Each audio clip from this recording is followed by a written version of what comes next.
Bernie Madoff, a name synonymous with betrayal and financial ruin. His $65 billion Ponzi scheme, the largest ever, devastated thousands. But working right alongside him for years were his two sons, Mark and Andrew Madoff. When the whole thing imploded in December 2008, it was Mark and Andrew who blew the whistle, reporting their dad to the FBI. You might expect they'd get a quiet thank you and fade away, but instead, they were plunged into a nightmare of suspicion, lawsuits, and crushing pressure. So what really happened to Bernie Madoff's sons? Were they in on the scam, or were they just collateral damage, ruined by a name they couldn't escape? Let's dig into their complicated and tragic story. Number 2. Mark Madoff.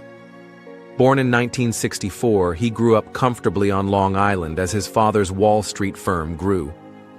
After college at the University of Michigan, he joined the family business, Madoff Investment Securities, in 1987. His younger brother Andrew joined a year later. The firm was very much a family operation, with their uncle and cousin also in key roles. Mark built a life, married his college sweetheart, had kids, got divorced, remarried Stephanie Mikesell, later Mac, and had 2 more children. He seemed to be living the successful Wall Street life. Mark and Andrew were co-directors of trading. They ran the legitimate side of the business, market making and proprietary trading, from the 18th and 19th floors of Manhattan's Lipstick Building. And they were successful. The firm was a major market player thanks to this operation. Bernie's massive Ponzi scheme, the investment advisory business, was kept completely separate on the 17th floor. Access was highly restricted. Mark and Andrew always insisted they were firewalled off, totally unaware of the fraud happening just 1 floor below. Andrew even later said Bernie used their legitimate visible trading floor as a human shield to fool clients and regulators. Mark held the right licenses and was involved in industry groups, looking every bit the legitimate professional. Everything changed in December 2008. The global financial crisis hit. Investors wanted their money back, billions that Bernie didn't have. The scheme was collapsing. On December 10th, Mark and Andrew confronted their dad, reportedly worried about early bonus payments. Later that day, at Bernie's apartment, he confessed everything. His legendary investment business was one big lie, a massive Ponzi scheme. Bernie asked for 24 hours. Mark and Andrew gave him none. They immediately called lawyers, who contacted the SEC and FBI. The next morning, December 11th, Bernie was arrested after admitting it all to federal agents. This act by the sons ended the fraud, but it ignited their personal nightmare. Mark reportedly cut off all contact with his father instantly. The moment Bernie was arrested, the question roared, did the sons know? Despite turning him in, Mark and Andrew became instant public suspects. People couldn't fathom how they worked there for decades, lived well off the firm's money, and missed the biggest fraud in history happening under their noses. It wasn't just talk. Irving Picard, the trustee recovering money for victims, launched aggressive civil lawsuits. In 2009, he sued Mark, Andrew, and other family members for nearly $200 million, accusing them of negligence, failing to spot the fraud while treating the firm like a family piggy bank. Picard went after Mark personally for about $72 million, claiming improper withdrawals and targeting his homes. The argument wasn't necessarily criminal guilt, Mark was never charged, but civil negligence. Picard argued Mark should have known something was wrong, given his senior role. These suits aimed to claw back salaries, bonuses, everything, potentially bankrupting him and fueling public suspicion. Mark fiercely denied any prior knowledge. He pointed to the separate floors and his role in reporting his father. Significantly, a UK judge in a related 2013 case explicitly stated that after reviewing evidence, neither Mark nor Andrew knew of or suspected the fraud. Justice Popplewell said their honesty and integrity has been vindicated. But in the US, Picard's civil suits pressed on, arguing negligence and failure to act on red flags. Bernie's cooperating lieutenant, Frank DePascali, also testified in a separate trial that the brothers were involved, further muddying the waters, even though they couldn't directly challenge him there. Mark was caught between legal vindication in one court and relentless pursuit in another, combined with public condemnation. The pressure became unbearable. On December 11, 2010, exactly 2 years after his father's arrest, Mark Madoff died by suicide in his Manhattan apartment. He was 46. His young son was asleep nearby.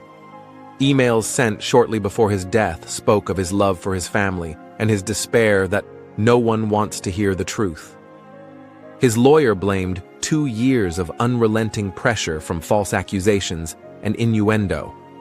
Mark was hounded by media, professionally ruined, facing financial devastation from lawsuits, and crushed by his father's betrayal. The Madoff name became toxic. His wife later changed her and her children's names. Mark's widow described him as broken beyond repair. Number 1. Andrew Madoff.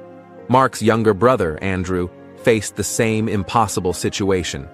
Born in 1966, Andrew went to the prestigious Wharton School, then joined the family firm in 1988, working alongside Mark as co-director of trading on the legitimate floors. He married Deborah West, had 2 daughters, but they separated in 2007 before the scandal hit. He later got engaged to Catherine Hooper.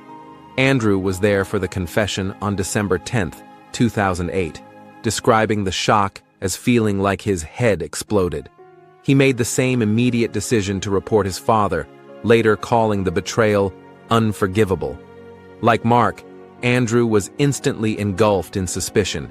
He publicly denied knowing anything, famously telling 60 Minutes he felt his father used them as human shields. But the public doubt remained, fueled by his senior position and the wealth he'd accumulated. Irving Picard targeted Andrew with the same aggressive civil lawsuits, seeking millions, at one point 73.8 million specifically from him, based on alleged improper withdrawals, inflated compensation, and negligence. Andrew faced the same argument. Even if he didn't knowingly participate, his senior role and licenses meant he should have detected the fraud. The UK court ruling vindicated Andrew alongside Mark, but the US legal battle continued. Andrew's story has another devastating layer. He had been diagnosed with mantle cell lymphoma, a rare cancer, back in 2003. After treatment, he'd been in remission for years. But in October 2012, nearly 4 years into the relentless stress of the Madoff scandal and less than 2 years after Mark's suicide, Andrew's cancer returned. This time, it was stage 4. Andrew publicly blamed the relapse on the overwhelming stress he'd endured since 2008. He pointed to his father's betrayal, the public shaming, the lawsuits, and his brother's death. In a heartbreaking interview, he stated, "One way to think of this is the scandal, and everything that happened killed my brother very quickly, and it's killing me slowly." He fought the cancer hard, undergoing intensive treatments, including a stem cell transplant. But the disease ultimately won. Andrew Madoff died on September 3, 2014. He was 48 years old. Bernie Madoff had now outlived both his sons. Even death didn't end the legal saga. Irving Picard continued his claims against the brothers' estates. Finally, in June 2017, a global settlement was reached involving Picard, the U.S. Department of Justice, and the estates of Mark and Andrew. The deal saw the estates hand over more than $23 million in cash and assets. They also gave up any claims they had against the Madoff firm, like potential deferred compensation. This settlement effectively clawed back almost all the assets traceable to the firm. Mark's estate was reportedly left with about $1.75 million, and Andrew's estate with around $1 to $2 million, a tiny fraction of their initial worth. The vast majority of the money went to compensate Bernie Madoff's victims. Were they villains, victims, or something tragically in between? Their story remains a complex and cautionary tale about the inescapable weight of a disgraced name and the devastating collateral damage